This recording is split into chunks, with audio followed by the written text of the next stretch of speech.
अभी आएगी सबका तो देखकर तेरे नजारे आए हैं। एक हॉस्पिटल में एक पुलिस पड़ा हुआ था, मेरे नसीब से सोचा को पूछा जाए, और हालत ये थी उनकी कि उनके अंदर से आप पता नहीं कहाँ कहाँ निकल रही थी इस तरीके की आप भी अच्छा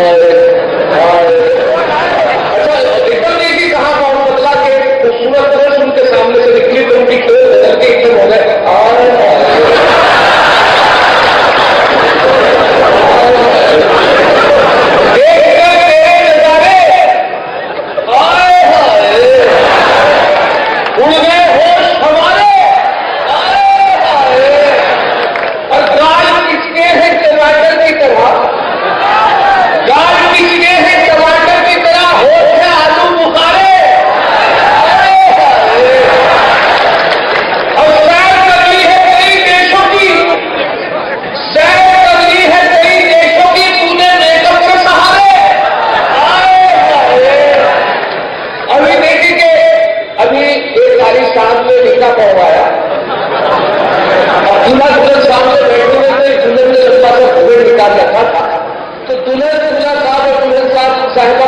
मुकम्मल हुआ तो लड़के ने उनका हदिया पूछा कि काजी साहब आपका क्या हदिया दिया जाए।